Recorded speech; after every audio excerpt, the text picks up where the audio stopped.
আজকে রান্না করব বিফ তেহারি, সরিষার তেল দিয়ে। বৃষ্টির দিনে বিফ তেহারি। আমি এখানে 2.5 কেজি পরিমাণ মাংস নিয়েছি তেহারির জন্য। ছোট করে মাংসগুলো কেটে নিয়েছি। তেহারির মাংস সাধারণত ছোট হয়, আমিও ছোট করে কেটে নিয়েছি, কিন্তু হাড় এবং চর্বি সহ। তেহারি রান্নার সময় মাংসের চর্বিটা ফেলে দিবেন না, চর্বিটাতে ফ্লেভার আসে। এবার চুলায় হাঁড়ি চড়িয়ে তার মধ্যে দিয়ে দিব সরিষার তেল। আজকে সরিষার তেলে তেহারি রান্না করতেছি। তেলটা একটু গরম হলে দিয়ে দিব তার মধ্যে পেঁয়াজ কুচি। এখানে 2 মুঠোর পরিমাণ পেঁয়াজ কুচি দিলাম। পেঁয়াজটা একটু ভেজে নিব, কিন্তু বেরেস্তা করার দরকার নাই। জাস্ট ট্রান্সপারেন্ট হলে এর মধ্যে দিয়ে দিব গোটা গরম মশলা, তেজপাতা, দারচিনি, ছোট এলাচ, একটা বড় এলাচ, লং এবং কিছু সাদা গোলমরিচ। এখানে আমি গোটা কালো গোলমরিচ ব্যবহার করলাম না, কারণ পরবর্তীতে আমি যে বিরিয়ানি মশলাটা ব্যবহার করব ওখানে কালো গোলমরিচ গুঁড়াটা আছে। তো পেঁয়াজ মশলাটা একটু ভালো করে ভেজে নিব, গরম মশলা পেঁয়াজটা। এবার দিয়ে দিব আদা রসুন বাটা। আদা রসুন একসাথে বেটে রাখা, এখানে 2 টেবিল চামচ। আর দিয়ে দিচ্ছি আপনার টক দই। দইটা পানি ঝরানোর দরকার নাই, এমনি সরাসরি দিয়ে দিলেই হবে। এরপর দিয়ে দিচ্ছি অন্যান্য মশলাগুলা। দিয়ে দিচ্ছি লাল মরিচ গুঁড়া, কাঁচামরিচ বাটা। এখানে একটু ঝালটা আমি একটু বেশি দিচ্ছি, ঝালটা আপনার পছন্দ মতো দিবেন। এরপর দিয়ে দিচ্ছি 2 টেবিল চামচ পেঁয়াজ বাটা। পেঁয়াজ বাটাটা দিয়ে একটু নেড়ে নিচ্ছি। এবার দিয়ে দিব লবণ। লবণটা স্বাদ মতোই দিবেন। আমি এখানে 2 চামচ পরিমাণ লবণ দিলাম। এবার দিয়ে দিব আধা চামচ হলুদ গুঁড়া, রঙটা ভালো আসবে এর জন্য। এবার দিয়ে দিব ধনিয়া এবং জিরা গুঁড়া।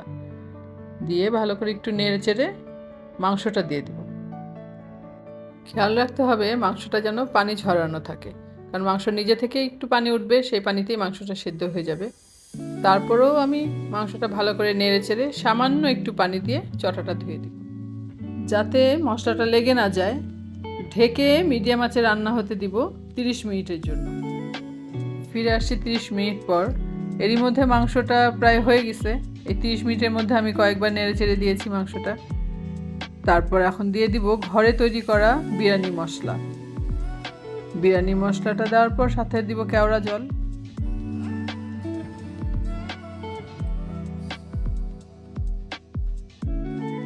আর আমি এখানে ব্যবহার করব কিছুটা গুঁড়া দুধ। গুঁড়া দুধটা ব্যবহার করলে তেহারির টেস্টটা খুব ভালো আসে, খুব সুন্দর একটা ক্রিমি একটা টেক্সচার আসে, টেস্টটা খুব ভালো হয়। এবার বেশি করে কাঁচামরিচ দিয়ে ঢেকে চুলা বন্ধ করে দিব। এবার তেহারির পোলার জন্য নিয়ে নিয়েছি চিনি গুঁড়া পোলার চাল 1.5 কেজি পরিমাণ, ধুয়ে পানি ঝরিয়ে নিয়েছি। হাঁড়িটা গরম হলে দিয়ে দিচ্ছি সরিষার তেল। তেলটা এখানে একটু অল্প পরিমাণে দিব, কারণ মাংসে যথেষ্ট পরিমাণ তেল দেওয়া আছে। তেলটা গরম হওয়ার পর দিয়ে দিচ্ছি গোটা গরম মশলা, এলাচি, দারচিনি, তেজপাতা। এবার দিয়ে দিব ধুয়ে রাখা পোলার চাল। চালটা 2 মিনিটের মতো ভেজে নিব। চালটা ভালো করে ভাজা হলে তেহারিটা ঝরঝরা হবে। এরপর এখানে দিয়ে দিব পরিমাণ মতো লবণ। লবণ দেওয়ার পরে সাথে সাথে দিয়ে দিব ফুটানো গরম পানি।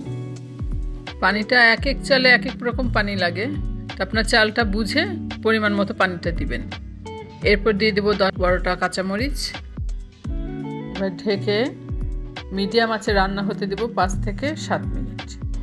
7 মিনিট পর ঢাকনা খুলে দেখলাম চাল এবং পানি প্রায় সমান সমান হয়ে আসছে। এই পর্যায়ে দিয়ে দিব রান্না করা মাংস। রান্না করা মাংসটা একটু ভালো করে চালের সাথে মিশিয়ে নিব। আলতো হাতে চাল আর মাংসটা মেশাতে হবে, কারণ চালটা হাফ ডান হয়ে আছে, আর বেশি জোরে নাড়াচাড়া করলে চালটা ভেঙে যেতে পারে। আবার দিয়ে দিব একটু কেওড়া জল, বিরিয়ানি মশলা দিয়ে ভালো করে নেড়ে চেড়ে আবার একটু মিশিয়ে নিব। শেষে দিয়ে দিব বেরেস্তা দিয়ে ঢেকে আমি 30 মিনিটের জন্য দমে দিয়ে দিব। আগে থেকে গরম করে রাখা পুরানো একটা তাওয়ার উপরে দমে দিয়ে দিচ্ছি। মাঝে একবার ঢাকনাটা খুলে 1 চামচ ঘি দিয়ে দিব। 30 মিনিট হয়ে গেছে, ঢাকনাটা উঠিয়ে নিচ্ছি। এরই মধ্যে খুব সুন্দর একটা স্মেল আসছে তেহারির, আর তেহারিটা পুরোপুরিভাবে রান্না হয়ে গেছে। আমি আপনাদের তলা থেকে উঠিয়ে দেখাচ্ছি কতটা ঝরঝরে হয়েছে। এভাবে খুবই সহজে ও কম সময়ে বাসায় মজাদার তেহারি রান্না করা যায়। আশা করি ভিডিওটি আপনাদের ভালো লেগেছে। আমার বাসার সবার তো এই তেহারি খুবই পছন্দ। অবশ্যই আপনারা বাসায় ট্রাই করবেন এবং কমেন্ট সেকশনে জানাবেন আমাকে কেমন লাগবে। সাথে থাকবেন।